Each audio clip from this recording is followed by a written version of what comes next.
Hello നമസ്കാരം എൻ്റെ പ്രിയ വിദ്യാർത്ഥിനികൾ, നമ്മൾ ഫിനാൻഷ്യൽ എക്കണോമിക്സിൻ്റെ ലാസ്റ്റ് ചാപ്റ്ററായിട്ടുള്ള ഡെറിവേറ്റീവ് മാർക്കറ്റിൽ ആണ് നമ്മൾ പഠിക്കാൻ വേണ്ടി പോകുന്നത്. ഇതിൽ പ്രധാനമായിട്ട് പഠിക്കാനുള്ള എന്താണ് ഫിനാൻഷ്യൽ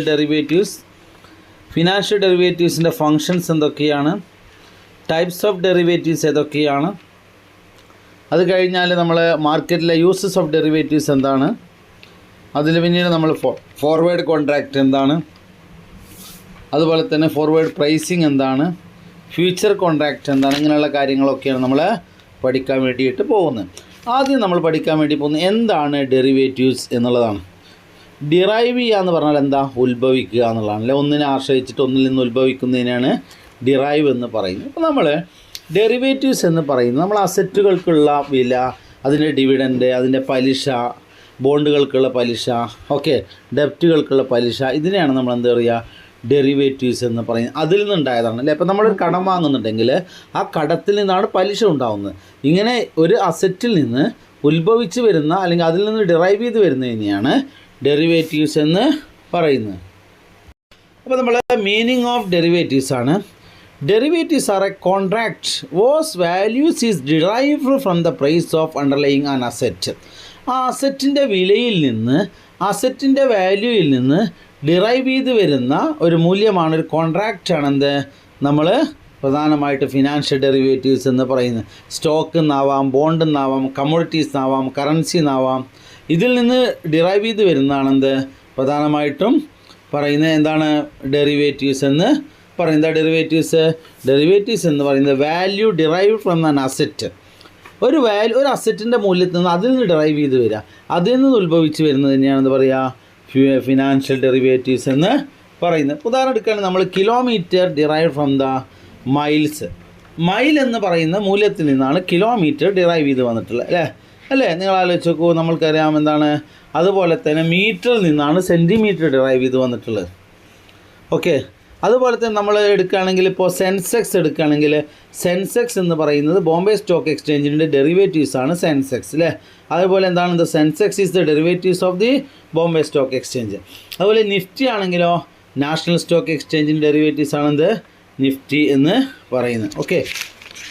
നമ്മൾ ഒരു വസ്തുവിൻ്റെ മൂല്യം മറ്റൊന്നിൽ നിന്ന് ഡിറൈവ് ചെയ്ത് വരുന്നതിനെയാണ് എന്താ പറയുക, നമ്മൾ പ്രധാനമായിട്ട് ഡെറിവേറ്റീവ്സ് എന്ന് പറയുന്നത്. ഡെറിവേറ്റീവ്സ് എന്താണെന്ന് നോക്കാം.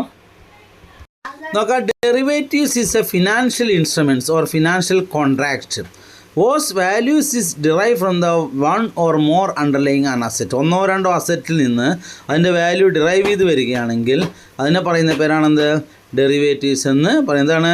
അതായത് നമ്മൾ അതിൻ്റെ അതിൻ്റെ വാല്യൂയിൽ നിന്നാണ് മറ്റ് കൺസെപ്റ്റുകൾ വരുന്നത്. ഈ derivatives derive from the value of an അസറ്റിൻ്റെ വാല്യൂയിൽ നിന്നാണ് ഡിറൈവ് ചെയ്ത് വരുന്നതെങ്കിൽ അതിനാണ് എന്താ പറയുക, ഡെറിവേറ്റീവ്സ് എന്ന് പറയുന്നത്. ഫങ്ഷൻസ് ഓഫ് ഡെറിവേറ്റീവ്സ് എന്താണ് ഡെറിവേറ്റീവ്സ് ഓഫ് ഫങ്ഷൻസ്? ഒന്ന്, ഹെഡ്ജിങ്, റിസ്ക് കുറക്കാൻ സഹായിക്കും. Derivatives help business and investors to protect themselves against the price fluctuations. Price fluctuation ഉണ്ടാകുമ്പോൾ ആ വില വ്യതിയാനങ്ങൾ എന്ന് പറയുന്ന റിസ്ക് ഒഴിവാക്കാൻ അതിന് ഹെഡ്ജിങ്ങിന് സഹായിക്കുന്നു എന്നുള്ളത്. അതായത് നമ്മൾ പ്രധാനമായിട്ട് എന്താണ്, വിലയിലുണ്ടാകുന്ന മാറ്റങ്ങൾ ഉണ്ടാകും, പ്രൈസ് ഫ്ലക്ച്വേഷൻ ഉണ്ടാകുമ്പോൾ അത് ഒഴിവാക്കാൻ സഹായിക്കുന്നു. സ്പെക്കുലേഷന് traders uses the derivative to bet on the future price of an asset. ഭാവിയിലുണ്ടാകുന്ന അസറ്റിൻ്റെ വില തീരുമാനിക്കാൻ ഡെറിവേറ്റീവ് സഹായിക്കും അല്ലേ. ഭാവിയിൽ എത്രയാണ് അതിൻ്റെ വില ഉണ്ടാകുക എന്ന് ഏകദേശം ഗസ് ചെയ്യാൻ, സ്പെക്കുലേറ്റ് ചെയ്യാൻ, ഊഹിക്കാൻ സഹായിക്കുന്നു എന്നുള്ളതാണ്. Arbitrage, investors use derivative to take the advantage of the price difference in the different markets അല്ലേ. പല മാർക്കറ്റും പലതരത്തിലുള്ള പ്രൈസുകളാക്കണം. അപ്പോൾ അത് മനസ്സിലാക്കാൻ നമ്മളെ സാധാരണ ആർബിട്രേറ്റ് എന്ന് പറയുന്നത്. For example, gold is a price lower in the one market and the higher in the another market. സ്വർണ്ണം എന്ന് പറയുന്ന ഒരു കമ്പോളത്തിൽ വില കുറവായിരിക്കും, മറ്റു കമ്പോളത്തിൽ വില കൂടുതലായിരിക്കും. അത് മനസ്സിലാക്കാൻ അതിനാണ് നമ്മൾ ആർബിട്രേറ്റിന് സഹായിക്കുന്നത്. Price discovery, determination of the price, വില തീരുമാനിക്കാൻ നമ്മളെ സഹായിക്കുന്നു. ഒരു വസ്തുവിൻ്റെ, ഒരു പ്രൊഡക്റ്റിൻ്റെ, ഒരു ഷെയറിൻ്റെ വില തീരുമാനിക്കാൻ നമ്മളെ ഇതുകൊണ്ട് ഡെറിവേറ്റീവ്സ് കൊണ്ട് സഹായിക്കുന്നു. മാർക്കറ്റ് എഫിഷ്യൻസി, നമ്മുടെ മാർക്കറ്റിൻ്റെ കപ്പാസിറ്റി എത്രയാണ്, ലിക്വിഡിറ്റി എത്രയാണ്, എഫിഷ്യൻസി എത്രയാണെന്നൊക്കെ മനസ്സിലാക്കാൻ നമ്മെ സഹായിക്കുന്നു. Next topic types of derivatives ആണ്. പ്രധാനപ്പെട്ട ഡെറിവേറ്റീവ്സ് അതിൽ നമ്മൾക്കറിയാം എന്താണ്, ഫ്യൂച്ചർ കോൺട്രാക്റ്റ് ഉണ്ട്, ഓപ്ഷണൽ കോൺട്രാക്റ്റ് ഉണ്ട്, അതുപോലെ തന്നെ സ്വാപ്പ് ഉണ്ട്, ദെൻ അതുപോലെ തന്നെ ഫോർവേഡ് കോൺട്രാക്റ്റ് ഉണ്ട്. ഇതൊക്കെയാണ് പ്രധാനപ്പെട്ട ടൈപ്സ് ഓഫ് ഡെറിവേറ്റീവ്സ്. ഓരോന്ന് നോക്കാം. ആദ്യത്തെ നമ്മൾ പഠിക്കാൻ പോകുന്ന ഫ്യൂച്ചർ കോൺട്രാക്റ്റ് ആണ്. An agreement to buy or sell at an asset at a fixed price in the future dates. These are standardized and trading on the exchange. കണ്ടോ, അതായത് നമ്മൾ ഭാവിയിൽ ഇന്ന വിലക്ക് വാങ്ങിക്കൊള്ളാം എന്നൊരു കോൺട്രാക്റ്റ്, അതിനെയാണ് ഫ്യൂച്ചർ കോൺട്രാക്റ്റ് എന്ന് പറയുന്ന ഒരു ഡെറിവേറ്റീവ്സ്. കണ്ട് എന്താണ്, ഇപ്പോൾ നമ്മൾ പറയുകയാണ് അടുത്ത മാസത്തിൽ ഞാൻ ഈ ഷെയർ ഈ ഇൻസ്ട്രുമെൻറ്റ്സ് ഞാൻ 1,00,000 വാങ്ങിക്കോളാം, അല്ലെങ്കിൽ നമ്മൾ 50,000 വാങ്ങിക്കോളാം, ഇങ്ങനെ ഒരു ഓഫർ കൊടുക്കുക, ഒരു അഗ്രിമെൻറ്റ് ഉണ്ടാക്കുക. അതിനാണ് ഫ്യൂച്ചർ കോൺട്രാക്റ്റ് എന്ന് പറയുന്നത്. എന്താണ് agreement to buy or sell an asset at a fixed price on the future date. കേട്ടോ, ഭാവിയിലൊരു ഡേറ്റിൽ ഇത് വാങ്ങും വിൽക്കുകയും ചെയ്യും, ഇന്ന റേറ്റിന് വാങ്ങുകയും വിൽക്കുകയും ചെയ്യാമെന്ന് പറയുന്നതിനെയാണ് എന്ത് പറയുക, ഫ്യൂച്ചർ കോൺട്രാക്റ്റ് എന്ന് പറയുന്നത്. Example, a farmer agreed to sell wheat at a set of price 6 months to avoid the price fluctuation. Farmer പറയാണ് 6 മാസത്തേക്ക് വില മാറ്റമൊന്നുമില്ലാതെ ഇന്ന റേറ്റ് നിങ്ങൾക്ക് തരാം. That is the future contract. നമ്മൾ പറയുകയാണ് 6 മാസത്തേക്ക് വിലയിൽ എന്ത് മാറ്റം വന്നാലും മാറ്റത്തിന് വിധേയമാക്കില്ല, നിങ്ങൾക്ക് ഇന്ന റേറ്റിന് തന്നോളാം. That is the future contract. Okay, രണ്ടാമത്തെ ഓപ്ഷണൽ കോൺട്രാക്റ്റ് ആണ്. ഡെറിവേറ്റീവ്സ് തന്നെ മറ്റൊരു ഭാഗമാണ് optional contract. Give the holder the right to buy or sell an asset at a specific price before a set date. നമ്മൾ പറഞ്ഞ നമ്മൾ ഓപ്ഷണൽ കോൺട്രാക്റ്റ് എന്താണ് എന്നുള്ളതാണ്. അടുത്തത് ഓപ്ഷണൽ കോൺട്രാക്റ്റാണ്. ഓപ്ഷണൽ കോൺട്രാക്റ്റ് എന്താണെന്ന് വെച്ചാൽ ആ പ്രത്യേക ഡേറ്റ് ആവുന്നതിന് മുമ്പ് വേണമെങ്കിൽ വാങ്ങുക വിൽക്കുകയോ ചെയ്യാം. അതിനെയാണ് ഓപ്ഷണൽ കോൺട്രാക്റ്റ് എന്ന് പറയുന്നത്. അതായത് നമ്മൾ പറയുകയാണ് അടുത്ത മാസം 10-ാം തീയതിയാണ് നമ്മൾ ക്ലോസ് ചെയ്യുക, അല്ലെങ്കിൽ അടുത്ത 10-ാം തീയതി ഇന്ന റേറ്റിന് ഈ ഷെയർ വാങ്ങിച്ചോളാം എന്ന് പറഞ്ഞാൽ 10-ാം തീയതിക്ക് മുമ്പേ വേണമെങ്കിൽ വാങ്ങാം വിൽക്കാം എന്ന ഓപ്ഷൻസ് ഉണ്ട്. അതിനാണ് ഓപ്ഷണൽ കോൺട്രാക്റ്റ് എന്ന് പറയുന്നത്. ഗിവ് ദ ഹോൾഡർക്ക് കൊടുക്കും എന്താ റൈറ്റ്, എന്നുള്ള അവകാശം, to buy or sell an asset at a specific price before a day set of day. ആ ഡേറ്റിന് മുമ്പ് ബയ്യർക്ക് എന്ത് ചെയ്യാം, വാങ്ങാനോ വിൽക്കാനുള്ള അവകാശം, ഹോൾഡർക്ക് വാങ്ങാനോ വിൽക്കാനുള്ള അവകാശം കൊടുക്കുന്നതിനെയാണ് ഓപ്ഷണൽ കോൺട്രാക്റ്റ് എന്ന് പറയുന്നത്. ഇനി വാങ്ങുകയാണെങ്കിൽ അതിന് കാൾ ഓപ്ഷൻസ് എന്ന് പറയും. എന്നാൽ right to buy an asset വാങ്ങാനുള്ള ഒരു ഫിക്സ്ഡ് പ്രൈസിന് വാങ്ങാനുള്ള അവകാശത്തെ കാൾ ഓപ്ഷൻസ് എന്നും, വിൽക്കുകയാണെങ്കിൽ അതിനെ നമ്മളെന്ത് പറയും, പുട്ട് ഓപ്ഷൻസ് എന്നും പറയും. എന്താണ്, വാങ്ങുകയാണെങ്കിൽ കാൾ ഓപ്ഷൻസ് എന്നും, വിൽക്കുകയാണെങ്കിൽ അതിനെ പുട്ട് ഓപ്ഷൻസ് എന്നും പറയും. Right to sell an asset at a fixed price. Example പറയുകയാണെങ്കിൽ the investor buy a stock option to purchase a share at $100 if a price rise above. കണ്ടോ, വില കൂടിയാലും കൂടണമെന്ന് കണ്ടപ്പോൾ 100 രൂപയ്ക്ക് എന്ത് ചെയ്യാൻ പറ്റും, പർച്ചേസ് ചെയ്യാൻ വിചാരിച്ചോളൂ. That is the optional contract. കേട്ടോ, ഇൻവെസ്റ്റർ എന്താണ്, വാങ്ങേണ്ട സമയം ആയിട്ടില്ല, പറഞ്ഞ ഡേറ്റിന് മുമ്പ് തന്നെ എന്ത് ചെയ്യുക, വാങ്ങിക്കുകയാണെങ്കിൽ that is the put options എന്ന് പറയുന്നത്. വിൽക്കുകയാണെങ്കിൽ കാൾ ഓപ്ഷൻസ്. സ്വാപ്പ് അടുത്ത ഡെറിവേറ്റീവ്സ് ആണ് സ്വാപ്സ് എന്ന് പറയുന്നത്. അടുത്ത സ്വാപ്സ് എന്ന് പറയും. Private agreements where 2 parties exchange cash flow or financial instruments often used for the managing interest rate or currency risk. കണ്ടോ, അതായത് നമ്മൾ 2 പ്രൈവറ്റ് പാർട്ടികൾ എന്ത് ചെയ്യാണ്, ഈ ഇൻസ്ട്രുമെൻറ്റ്സുകൾ, ക്യാഷ് ഫ്ലോ, ഈ ഷെയറുകൾ, ഫിനാൻഷ്യൽ ഇൻസ്ട്രുമെൻറ്റ്സുകൾ പരസ്പരം അങ്ങോട്ടോട്ട് എക്സ്ചേഞ്ച് ചെയ്യുകയാണെങ്കിൽ അതിനെയാണ് സ്വാപ്സ് എന്ന് പറയുന്നത്. ഓക്കെ, എൻ്റെ കയ്യിൽ ഇപ്പോൾ ഒരു ഗവൺമെൻറ് സെക്യൂരിറ്റി ഉണ്ട്, വേറെ ആളുടെ കയ്യിൽ ഒരു സെക്യൂരിറ്റി ഉണ്ടെങ്കിൽ അതാണെന്ന് പറയുന്നത്, അതിനെ പറയുന്ന പേരാണ് നമ്മൾ സ്വാപ്പ് എന്ന് പറയുന്നത്. ഉദാഹരണം എടുക്കുകയാണെങ്കിൽ ഇപ്പോൾ കണ്ണൂർ എയർപോർട്ടിൻ്റെ സെക്യൂരിറ്റിയാണ് എൻ്റെ കയ്യിലുള്ളത്, വേറെ ആളുടെ കയ്യിൽ ഇപ്പോൾ വേറെ ഏതെങ്കിലും ഒരു ഗവൺമെൻറ്റിൻ്റെ ഒരു വിഴിഞ്ഞം അഴിമുഖത്തിൻ്റെ സെക്യൂരിറ്റികളുണ്ട് വിചാരിക്കുക. അപ്പോൾ ഇത് പരസ്പരം അങ്ങോട്ടും 2 പ്രൈവറ്റ് കമ്പനികൾ ഷെയർ ചെയ്യുകയാണെങ്കിൽ, എക്സ്ചേഞ്ച് ചെയ്യുകയാണെങ്കിൽ അതിനെ പറയുന്നവരാണെന്ത്, സ്വാപ്പ് എന്നല്ലേ. അതൊക്കെ എന്തെന്ന് ഡിറൈവ് ചെയ്യുന്നതാണ്, ഷെയർ മാർക്കറ്റിൽ നിന്ന് ഡിറൈവ് ചെയ്യുന്നതാണ് അല്ലേ. എന്താ, private agreements where 2 parties exchange cash flow or financial instruments അല്ലേ. ഇനി നമ്മൾ ഇൻട്രസ്റ്റ് റേറ്റ് സ്വാപ്പ് എന്ന് വെച്ചാൽ fixed variable, exchange fixed and variable interest rate. കേട്ടോ, ഫിക്സ്ഡോ വേരിയബിളോ ഇൻട്രസ്റ്റ് റേറ്റ് ആണെങ്കിൽ, അത് മാറ്റത്തിന് വിധേയമാകുന്നതോ സ്ഥിരമായിട്ടുള്ളതോ പലിശ നിരക്കാണെങ്കിൽ അതിനെയാണ് പറയുന്നത്, ഫിക്സ്ഡ് ഇൻട്രസ്റ്റ് റേറ്റ് സ്വാപ്പ് എന്ന് പറയുന്നത്. അടുത്തത് കറൻസി സ്വാപ്പ് എന്ന് പറയും. കറൻസി സ്വാപ്പ് എന്ന് പറയുന്നത് കറൻസി സ്വാപ്പ് എന്ന് പറയുന്നത് exchange of the payment in the different currencies. അതായത് നമ്മൾ പ്രധാനമായിട്ട് 2 വ്യത്യസ്ത കറൻസികളിലാണ് മാറ്റുന്നതെങ്കിൽ എക്സ്ചേഞ്ച് ഓഫ് പേയ്മെൻറ്റ് ഡിഫറെൻറ്റ് കറൻസീസിലാണെങ്കിൽ അതിന് കറൻസി സ്വാപ്പ് എന്ന് പറയും. അതായത് മറ്റൊന്ന് ഫിക്സ്ഡ് റേറ്റ് ഓഫ് ഇൻട്രസ്റ്റിലോ അല്ലെങ്കിൽ വേരിയബിൾ റേറ്റ് ഓഫ് ഇൻട്രസ്റ്റോ മാറ്റമാവുന്ന പലിശയിലോ അല്ലെങ്കിൽ സ്ഥിരമായ പലിശയിലോ ആണ് മാറ്റുന്നതെങ്കിൽ അത് rate of interest swap. Swap എന്ന് ഒരു പ്രൈവറ്റ് അഗ്രിമെൻ്റ് ആണ്. Where 2 parties exchange cash flow or financial ഇൻസ്ട്രുമെൻറ്റ്സിലെ പൈസയോ അല്ലെങ്കിൽ ഇൻസ്ട്രുമെൻറ്റ്സോ പരസ്പരം അങ്ങോട്ടോട്ട് മാറ്റുകയാണെങ്കിൽ അതിനാണ് സ്വാപ്സ് എന്ന് പറയുക. കറൻസി മാറ്റിലാവാം, അല്ലെങ്കിൽ പലിശ നിരക്ക് മാറ്റിലാവാം, ഇതിനാണ് നമ്മൾ സ്വാപ്പ് എന്ന് പറയുന്നത്. അടുത്തത് ഫോർവേഡ് കോൺട്രാക്റ്റ് അത് ഫ്യൂച്ചർ പോലെ but customized and trade privately അല്ലേ. They are flexible but carry higher counter party risk. അടുത്ത ടോപ്പിക്ക് നമ്മൾ ഫോർവേഡ് കോൺട്രാക്റ്റിംഗ് എന്നുള്ളതാണ്. Forward contracting is a customized over the counter financial agreement between the two parties to buy or sell an asset at a predetermined price on a future date. ഭാവിയിൽ മുൻകൂട്ടി തീരുമാനിച്ച വിലക്ക് അസറ്റുകൾ വാങ്ങാമെന്ന് വാങ്ങുന്നവനും വിൽക്കുന്നവനും ഒരു agreement ഉണ്ടാക്കുക. അതിനെയാണ് എന്താ പറയുക, ഫോർവേഡ് കോൺട്രാക്റ്റ് എന്ന് പറയുന്നത്. അതായത് ഭാവിയിൽ ഇപ്പം ഇന്ന ഡേറ്റിന് ഇന്ന വിലക്ക് ഇന്ന അസറ്റ് ഇത്ര പ്രൈസിന് വാങ്ങിക്കോളാമെന്ന് ഒരു അഗ്രിമെൻ്റ് ഉണ്ടാക്കുന്ന ഒരു കോൺട്രാക്റ്റ് ഉണ്ടാക്കുന്നതിന് എന്താ പറയുക, ഫോർവേഡ് കോൺട്രാക്റ്റ് എന്ന് പറയുന്നത്. ഓക്കെ, അതായത് എന്തിനു വേണ്ടി പ്രൈസ് തീരുമാനിക്കണം, ഡേറ്റ് തീരുമാനിക്കണം, അങ്ങനെ ഒരു അഗ്രിമെൻ്റ് ഉണ്ടാക്കാം, ഇത്രയ്ക്ക് വാങ്ങിക്കോളാം ഇത്രയ്ക്ക് വിറ്റോളാം എന്ന് തീരുമാനിക്കുന്നതിനെയാണ് ഫോർവേഡ് കോൺട്രാക്റ്റ് എന്ന് പറയുന്നത്. അതായത് ഇപ്പോൾ ഒരു കർഷകൻ പറയുകയാണെന്ന് വെച്ചാൽ കർഷകൻ്റെ പ്രൊഡക്റ്റ് ഇന്ന ഡേറ്റ് ആകുമ്പോഴേക്ക് ഇത് ഹാർവെസ്റ്റ് കഴിയും അല്ലെങ്കിൽ വിളവെടുപ്പ് കഴിയും, അപ്പോൾ ഇന്ന ഡേറ്റിന് ഇന്ന വിലക്ക് വാങ്ങിക്കോളാം. അവിടെ എന്നാൽ പ്രൈസ് റിസ്ക് കുറക്കാനാണ്, പ്രൈസിലുണ്ടാകുന്ന വേരിയേഷനോ മറ്റ് കാര്യങ്ങളൊക്കെ കുറക്കാൻ വേണ്ടിയിട്ടാണ് ഇങ്ങനെ ഒരു കോൺട്രാക്റ്റ് ഉണ്ടാക്കുന്നത് അല്ലേ. വില വർദ്ധിച്ചാൽ ആരെ ബാധിക്കും, വാങ്ങുന്നതിനെ ബാധിക്കും, വില കുറഞ്ഞാലോ വിൽക്കുന്നതിനെ ബാധിക്കും. അപ്പോൾ ആ രണ്ട് റിസ്ക് ഒഴിവാക്കാൻ വേണ്ടിയിട്ടാണ് ഇങ്ങനെയുള്ള തീരുമാനം എടുക്കുന്നത്. ഫീച്ചേഴ്സ് എന്തൊക്കെയാണെന്ന് നോക്കാം. ഒന്ന് കസ്റ്റമൈസേഷനാണ്. കസ്റ്റമൈസേഷൻ എന്ന് പറയുന്നത് ഒരു കോൺട്രാക്റ്റ് ടേം ഉണ്ട്, അതായത് വിലയെക്കുറിച്ചും സമയത്തെക്കുറിച്ചും അളവിനെക്കുറിച്ചൊക്കെ എന്തുണ്ടാകും, ഒരു കസ്റ്റമൈസ് ഫിക്സ്ഡ് ആണെന്നുള്ള. കസ്റ്റമൈസ്ഡ് എന്ന് പറയുന്നത് അവിടെ എല്ലാം ഡിസൈഡ് ചെയ്താണ്, തീരുമാനിച്ചതാണ് അല്ലേ. ഒക്കെ ഓൾറെഡി കസ്റ്റമൈസ് ചെയ്താന്ന് പറയുമ്പോൾ എന്താണ്, ഓൾറെഡി തീരുമാനിച്ചാണ്. എന്തൊക്കെയാണ്, parties can tailor the contract terms including quantity, price and settlements. No exchange trading, ഒരു പരസ്പരം അങ്ങോട്ടുള്ള ട്രേഡിംഗ് അല്ല, വാങ്ങും വിൽക്കലാണ് കേട്ടോ. Unlike the future forward or private agreements are not a trading on exchange. പരസ്പരം എക്സ്ചേഞ്ച് അല്ല, മറിച്ച് എന്താണ്, ട്രേഡിംഗ് ആണ്. ട്രേഡിംഗ് എന്താ, വാങ്ങലും വിൽക്കുക. എക്സ്ചേഞ്ചും ട്രേഡിങ്ങും തമ്മിൽ വ്യത്യാസമുണ്ട് കേട്ടോ. എക്സ്ചേഞ്ച് പറഞ്ഞാൽ പരസ്പര കൈമാറ്റമാണ്, ട്രേഡിംഗ് എന്ന് പറഞ്ഞാൽ വാങ്ങലും വിൽക്കുകയാണ്.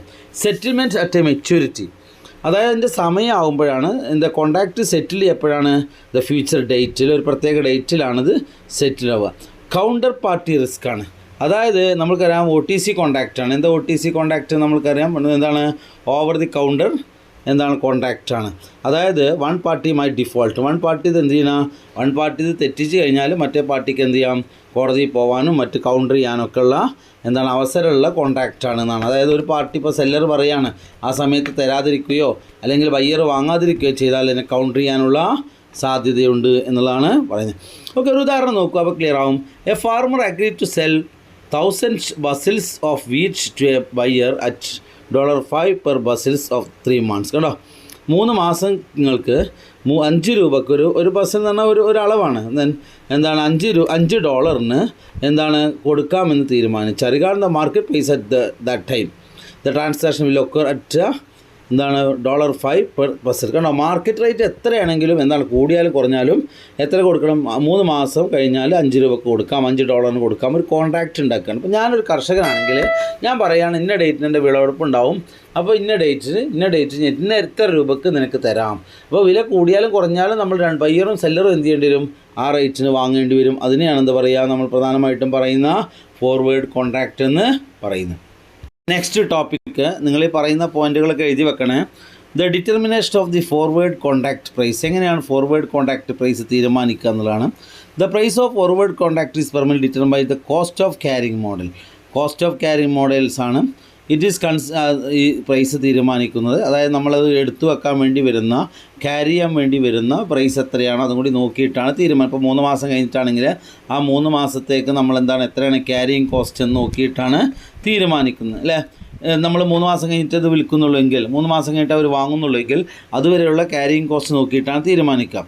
ഓക്കെ, അതായത് സ്പോട്ട് പ്രൈസിങ് നോക്കണം, റിസ്ക് ഫ്രീ നോക്കണം, ഇൻട്രസ്റ്റ് റേറ്റ് നോക്കണം, ഷോർട്ടേജ് കോസ്റ്റ് നോക്കണം, ഇങ്ങനെ ഡിവിഡൻഡ് നോക്കണം. ഇങ്ങനെയുള്ള കാര്യങ്ങളൊക്കെ നോക്കിയിട്ടാണിത് ഡിസൈഡ് ചെയ്യുക എന്നുള്ള അവിടെ ഒരു ഇക്വേഷൻസ് ഉണ്ട്. SO ഇൻറ്റു e⁻t/d എന്നുള്ളതാണ്.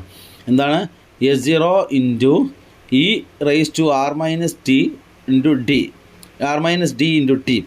എഫ് എന്ന് വെച്ചാൽ ഫോർവേഡ് പ്രൈസ് എന്ന് പറയുന്നത്. S0 എന്ന് പറഞ്ഞാൽ current spot price of the underlying അസറ്റിൻ്റെ ഇപ്പോഴുള്ള വില എത്രയാണ്, സ്പോട്ട് പ്രൈസ് എത്രയാണ് S0 എന്ന് പറയുന്നത്. R എന്ന് വെച്ചാൽ റിസ്ക് ഫ്രീ ഇൻട്രസ്റ്റ് റേറ്റ്, അതായത് എത്രയാണ് പലിശ നിരക്ക് എന്നുള്ളതാണ്. റിസ്ക് ഇല്ലാതെ ഉണ്ടാകുന്ന പലിശ നിരക്കാണ്. ഡി എന്ന് വെച്ചാൽ കണ്ടിന്യൂസ് ഡിവിഡൻഡ് ഈൽഡ്. സാധാരണ ഈ അസറ്റിൽ നിന്ന് കിട്ടുന്ന ഡിവിഡൻഡ് എന്ന് തുടർച്ചയായിട്ട് കിട്ടുന്ന ഡിവിഡൻഡാണ് ഡി. ടി എന്ന് വെച്ചാൽ ടൈം ഓഫ് മെച്യൂരിറ്റിയാണ്. ഇ എന്ന് പറയുന്നത് എല്ലൂസ് നമ്പറാണ്, അതായത് നമ്മൾ 2.75 എന്ന് പറയുന്ന എല്ലൂസ് നമ്പറാണ് ഇ എന്ന് പറയുന്നത്. അപ്പോൾ ഇക്വേഷൻ ഓർത്തിരിക്കുക, കൂടുതൽ നിങ്ങൾ അതിലേക്ക് പോവേണ്ടതില്ല. എന്താണ് forward price, forward contract price കാണുന്ന equation S0 into e⁻⁻d into T എന്നുള്ളതാണ് ഇക്വേഷൻസ്. അപ്പോൾ നമ്മൾ ഫോർവേഡ് കോൺട്രാക്റ്റാണ് കണ്ടത്. എന്താ forward contract? It is customized over the counter, അല്ലേ? കസ്റ്റമൈസ് ചെയ്യാൻ കഴിയും, അതായത് കസ്റ്റമർക്ക് വാങ്ങുന്നവൾക്ക് അതിൻ്റെ വിലയും അതുപോലെ തന്നെയുള്ള കാര്യങ്ങളൊക്കെ അവരുടേതായ സൗകര്യത്തിനനുസരിച്ച്, അത് കസ്റ്റമൈസ്ഡ് എന്ന് പറഞ്ഞിട്ടോ, അതായത് രണ്ടുപേരുടെയും സൗകര്യത്തിനനുസരിച്ച് ഫിക്സ് ചെയ്യാൻ കഴിയും എന്നുള്ളതാണ് ഒന്നാമത്തെ. നോ എക്സ്ചേഞ്ച് ട്രേഡിംഗ് ആണ്, പരസ്പരം എക്സ്ചേഞ്ച് ഇല്ല. അതുപോലെ മെച്യൂരിറ്റി പീരീഡ് സെറ്റിൽമെൻ്റ് ആണ്. അതുപോലെ കൗണ്ടർ പാർട്ട് റിസ്ക് ആണ് എന്നൊക്കെ നമ്മൾ കണ്ടു. ക്ലിയർ അല്ലേ? തീരുമാനിക്കുന്നത് എങ്ങനെയാണ് നമ്മൾ കണ്ടു. കോസ്റ്റ് ഓഫ് ക്യാരി മോഡൽ അനുസരിച്ചിട്ടാണ്. അവിടെ നമ്മളതിൻ്റെ ഇക്വേഷൻസും പ്രധാനമായിട്ടും നമ്മൾ ഡിസ്കസ് ചെയ്തു, അല്ലേ? ഫോർമുലയും നമ്മൾ എന്തായി ഡിസ്കസ് ചെയ്തു. ഓക്കെ, അടുത്ത ടോപ്പിക്ക് നമ്മൾ ഫോർവേഡ് കോൺട്രാക്റ്റ് പോലെ തന്നെ ഉള്ളതാണ് ഫ്യൂച്ചർ കോൺട്രാക്റ്റ് എന്ന് പറയും. അതായത് നമ്മൾ നേരത്തെ പറഞ്ഞിട്ട് standardised financial agreement between the two parties or buy and sell at an asset at a predetermined price on a specific future date. ഭാവിയിൽ ഒരു ഡേറ്റിൽ ഇത് വാങ്ങിക്കോളാമെന്ന് ഉറപ്പ് നൽകുന്നതാണ് ഫ്യൂച്ചർ കോൺട്രാക്റ്റ്. ഫോർവേഡ് കോൺട്രാക്റ്റും അത് തന്നെയാണ്. പക്ഷേ ഫോർവേഡ് കോൺട്രാക്റ്റും ഫ്യൂച്ചർ കോൺട്രാക്റ്റും തമ്മിൽ ചെറിയ വ്യത്യാസങ്ങളുണ്ട്. എന്തൊക്കെയാണ് വ്യത്യാസങ്ങൾ നമ്മൾ നോക്കാം. ഓക്കെ, എന്താണ് future contract? It is standardised ആണ്, ഫിക്സ് ചെയ്യാണ്, കുറച്ച് സ്റ്റാൻഡേർഡിലാണ് പറയുന്നത്, കുറച്ച് കൃത്യതയോട് കൂടിയിട്ട് തീരുമാനിക്കുന്നത് financial agreement between the two parties. ആ സ്ഥാനത്ത് ഫോർവേഡ് കോൺട്രാക്റ്റ് ആണെങ്കിൽ അത്ര സ്റ്റാൻഡേർഡൈസ്ഡ് അല്ല, നോട്ട് സ്റ്റാൻഡേർഡൈസ്, കൃത്യത ഉണ്ടാവില്ല. ഇത് പക്ഷേ ഇങ്ങനെ കൃത്യമായിട്ട് ഇത്ര എമൗണ്ട് ഇങ്ങനെയാണ് ഇന്ന ഡേറ്റിനെന്നൊക്കെ വ്യക്തമായിട്ട് പറയുന്നതിനെയാണ് എന്താ പറയുക നമ്മൾ ഫ്യൂച്ചർ കോൺട്രാക്റ്റ് എന്ന്. ഫീച്ചേഴ്സ് എന്തൊക്കെ നോക്കാം. ഒന്ന് സ്റ്റാൻഡേർഡൈസേഷനാണ്. ഫ്യൂച്ചർ കോൺട്രാക്റ്റ് എന്താ? ഹാവ് എ യൂണിഫോം സ്പെസിഫിക്കേഷൻ, ഒരു പ്രത്യേകത ഉണ്ടാവും, അതായത് വ്യക്തമായിട്ട് സ്റ്റാൻഡേർഡൈസ് ചെയ്തിട്ടാണ് അതിൻ്റെ സൈസും അതിൻ്റെ എക്സ്പയറി ഡേറ്റും ക്വാണ്ടിറ്റിയും ഒക്കെ എന്തുണ്ട് വ്യക്തമായിട്ട് പറയുന്നുണ്ടാവും എന്നാണ്. എന്നാൽ ഫോർവേഡ് കോൺട്രാക്റ്റ് അത്ര സ്റ്റാൻഡേർഡൈസേഷൻ ഉണ്ടാവില്ല. പക്ഷേ ഫോർവേഡ് കോൺട്രാക്റ്റ് എന്താണ്? കസ്റ്റമൈസ്ഡ് ആണ്. എന്താ കസ്റ്റമൈസ്ഡ്? ഫോർവേഡ് കോൺട്രാക്റ്റ് എന്ന് പറയുന്നത് ബയ്യറുടെയും സെല്ലറുടെയും സൗകര്യത്തിനനുസരിച്ച് രൂപകൽപ്പന ചെയ്യുന്നതാണ്. എക്സ്ചേഞ്ച് ട്രേഡറാണ്. ഇവിടെ നമ്മൾ ഫോർവേഡ് കോൺട്രാക്റ്റ് പോലെയല്ല, ഫ്യൂച്ചർ കോൺട്രാക്റ്റ് എന്താ? എക്സ്ചേഞ്ച് ആണ്, പരസ്പരം അങ്ങോട്ടും ഇങ്ങോട്ടും എക്സ്ചേഞ്ച് ചെയ്യാൻ പറ്റിയതാണ് എന്നുള്ളതാണ്. അതുപോലെ മാർജിൻ റിക്വയർമെൻ്റ് ഉണ്ട്. Okay, deposit and initial margin and maintenance of margin cover the potential. Margin എന്ന് പറയുന്നത് മുഴുവൻ എമൗണ്ട് ഉണ്ടാവില്ല, കുറച്ച് എമൗണ്ട് ഓൾറെഡി കണ്ടെത്തണം. അതിനാണ് മാർജിനൽ എന്താണ്? ആ മാർജിനൽ റിക്വയർമെൻറ്റ് ആവശ്യമാണ് ഫോർവേഡ് കോൺട്രാക്റ്റിന് എന്നുള്ളതാണ്. ഓക്കെ, ഡെയിലി മാർക്കറ്റ് അല്ലേ? ഓരോ ദിവസം എന്താണ്? Profit and loss are set ഡെയിലിയാണ്. അതായത് ഫ്യൂച്ചർ ഫോർവേഡ് ഇതുപോലെയല്ല, ഫ്യൂച്ചർ മാർക്കറ്റ് എന്താണ്? ഡെയിലി മാർക്കറ്റിംഗ് ആണെന്നാണ്. ഹെഡ്ജിങ് ആൻഡ് സ്പെക്കുലേഷൻ ഉണ്ട്. അതായത് എന്താണ്? ഹെഡ്ജ് പ്രൈസ് റിസ്ക്, ഫാർമർ നമ്മൾ പിടിച്ചു വെക്കലോ അതുപോലെ തന്നെ ഊഹ കച്ചവടമൊക്കെ എവിടെ ഉണ്ട്? ഫ്യൂച്ചർ കോൺട്രാക്റ്റിലുണ്ട് എന്നുള്ളതാണ്. ഈ ഫ്യൂച്ചർ കോൺട്രാക്റ്റ് നമ്മൾക്കറിയാം കോസ്റ്റ് ഓഫ് ക്യാരി മോഡലാണ്. F = എന്താണ്? ഫ്യൂച്ചർ കോൺട്രാക്റ്റും എന്താണ്? നമ്മൾ ഫോർവേഡ് കോൺട്രാക്റ്റിനെ പോലെ തന്നെ കോസ്റ്റ് ഓഫ് ക്യാരി മോഡലാണ്. S0 into E⁻⁻D into T എന്നുള്ളതാണ് കേട്ടോ ഫ്യൂച്ചർ പ്രൈസ്. അതായത് നമ്മൾ ഫോർവേഡ് കോൺട്രാക്റ്റ് കണ്ട പോലെ തന്നെയാണ് എന്ത്? Future contract. ഇനി നമ്മൾ ഫോർവേഡ് കോൺട്രാക്റ്റും ഫ്യൂച്ചർ കോൺട്രാക്റ്റും തമ്മിലുള്ള വ്യത്യാസങ്ങളാണ്. ഒന്ന്, forward contract are private contract between the two parties. കണ്ടോ? പ്രൈവറ്റ് കോൺട്രാക്റ്റ്, രണ്ട് വ്യക്തികൾ തമ്മിലുള്ള കോൺട്രാക്റ്റാണ് എന്ത്? ഫോർവേഡ് കോൺട്രാക്റ്റ് എന്ന് പറയുന്നത്. എന്നാൽ future are the trade on the exchange, പരസ്പരമുള്ള എക്സ്ചേഞ്ചുകളാണ്, പരസ്പരമുള്ള കച്ചവടമാണ് എന്ത്? ഫ്യൂച്ചർ കോൺട്രാക്റ്റ് എന്ന് പറയുന്നത്. മറ്റൊരു കോൺട്രാക്റ്റാണ് എന്ത്? ഫോർവേഡ് കോൺട്രാക്റ്റ് എന്ന് പറയുന്നത്. മറ്റേ അങ്ങനെയല്ല, മറ്റേത് ട്രേഡാണ് എന്നുള്ളതാണ് വ്യത്യാസം. ഓക്കെ, നമ്മൾ ഫോർവേഡ് കോൺട്രാക്റ്റിൽ പറയുകയാണ് it is a form of not a standardized control. Standardized അല്ല, എന്ത്? ഒരു കൃത്യമായ വ്യക്തതയോടുകൂടിയുള്ള കോൺട്രാക്റ്റ് അല്ല ഫോർവേഡ് കോൺട്രാക്റ്റ് എന്ന് പറയുന്നത്. ഞാൻ ഇന്ന സ്ഥലത്ത് വാങ്ങിക്കോളാം, ഇന്ന വിലക്ക് വാങ്ങിക്കോളാമെന്ന് ഉള്ളൊരു കോൺട്രാക്റ്റാണ് ഫോർവേഡ് കോൺട്രാക്റ്റ്. എന്നാൽ ഫ്യൂച്ചർ കോൺട്രാക്റ്റ് സ്റ്റാൻഡേർഡൈസ്ഡ് ആണ്. ഇന്ന വിലക്ക്, ഇന്ന അളവ്, ഇത്ര സമയത്ത്, ഇന്ന കൃത്യമായിട്ട് വ്യക്തമായിട്ട് പറയുന്നതാണെന്ത്? Future contract. Usually one specified delivery date, ഒരു പ്രത്യേക ഡേറ്റ് ഉണ്ടാവും ഫോർവേഡ് കോൺട്രാക്റ്റിന്. എന്നാൽ റേഞ്ച് ആക്കാരം, ഇന്ന ദിവസത്തിനുള്ളിൽ, ഇത്ര ദിവസം, ഒരാഴ്ചക്കുള്ളിൽ, അങ്ങനെ റേഞ്ചാണ് ഇത് പറയാം ഫ്യൂച്ചർ കോൺട്രാക്റ്റിൽ പറയുന്നത്. Okay, settle at the end of a contract, ആ കോൺട്രാക്റ്റിൻ്റെ അവസാനമാണ് എന്ത്? ഏത് സെറ്റ് ചെയ്യുക? ഫോർവേഡ് കോൺട്രാക്റ്റ് സെറ്റ് ചെയ്യുമെങ്കിൽ ഫ്യൂച്ചർ കോൺട്രാക്റ്റ് ഡെയിലിയാണ്. ഓരോ ദിവസവും എന്താണ്? ഫ്യൂച്ചർ കോൺട്രാക്റ്റ് സെറ്റിൽമെൻറ്റ് ഉണ്ടാവും എന്നാണ്. ഓക്കെ, നമ്മൾക്കറിയാം നമ്മൾ പ്രധാനമായിട്ടും എന്താണ്? ആ ഡെലിവറി ഓർ ഫൈനൽ സെറ്റിൽമെൻറ്റാണ് forward contracting usually closed out prior to maturity. മെച്യൂരിറ്റിയത്തിന് മുമ്പ് ഉള്ള ഡെയിലി ഉള്ള സെറ്റിൽമെൻ്റ് ആണ് എന്ത് ഫ്യൂച്ചർ സെറ്റിൽമെൻറ്റ് എന്ന് പറയുന്നത്. ഓക്കെ, എന്താണ് നമ്മൾ ക്രെഡിറ്റ് റിസ്ക് കൂടുതലാക്കാനും എന്താ ഫോർവേഡ് കോൺട്രാക്റ്റിംഗിൽ എന്താണ് നോ ക്രെഡിറ്റ് റിസ്ക് കുറവാണ് ഫ്യൂച്ചറിൽ. Quality of information may be poor, speed of information disseminations is weak. കണ്ടോ, എന്താണ് ഇൻഫർമേഷൻസൊക്കെ വീക്കാക്കാരം എവിടെ ഫോർവേഡ് കോൺട്രാക്റ്റിംഗിൽ ഇൻഫർമേഷൻ നല്ല സ്ട്രോങ് ആയിരിക്കും, എന്താണ് വിവരങ്ങളെല്ലാം വ്യക്തമായിട്ടുണ്ടാവും എന്നാണ് നമ്മൾ പ്രധാനമായിട്ടും എന്താണ് future contract. No efficient as a market are scattered. Efficient അല്ല ഏത് ഫോർവേഡ് കോൺട്രാക്റ്റ് എഫിഷ്യൻ്റ് അല്ല, എന്നാൽ ഫ്യൂച്ചർ കോൺട്രാക്റ്റ് എന്താണ് എഫിഷ്യൻ്റ് ആണ്. ഓക്കെ,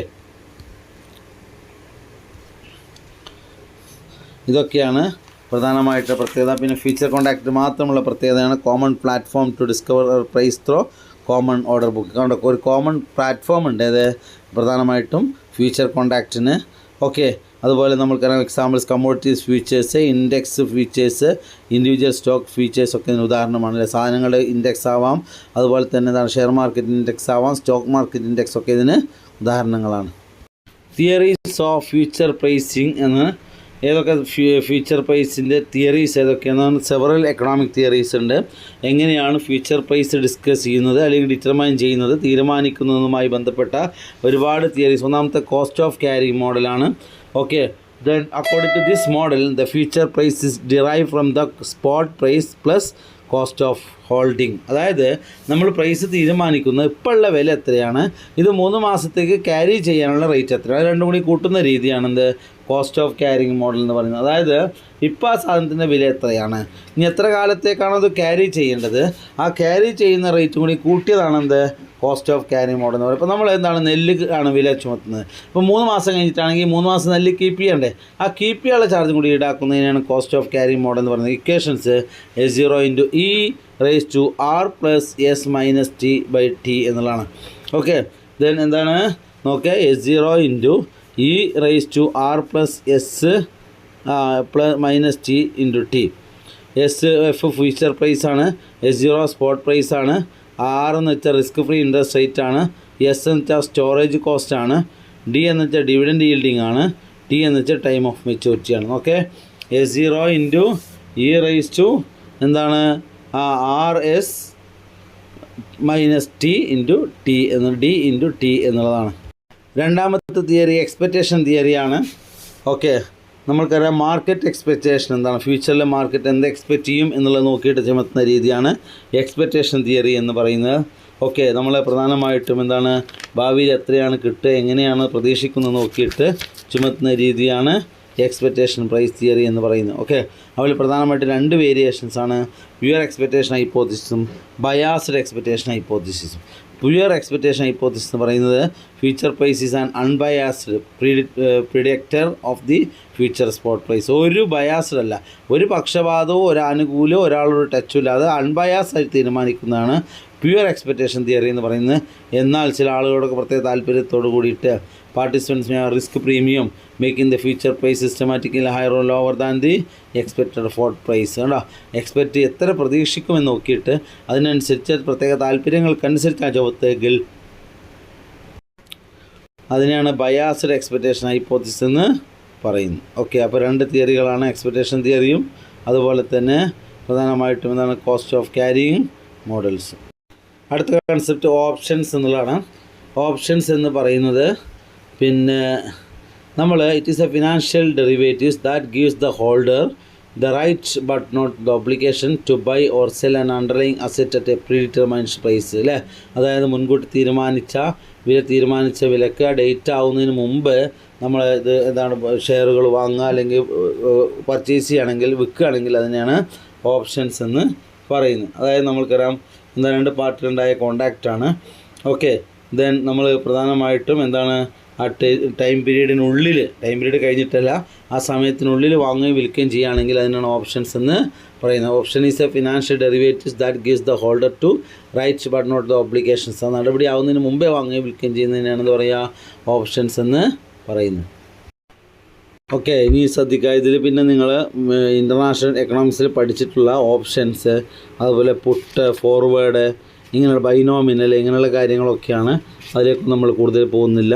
ഓക്കെ, വീഡിയോ വൈൻഡപ്പ് ചെയ്യാണ്. എന്തെങ്കിലും ഡൗട്ട്സ് ഉണ്ടെങ്കിൽ ചോദിക്കുക. ചാനൽ സബ്സ്ക്രൈബ് ചെയ്യാം കേട്ടോ. Okay, thank you.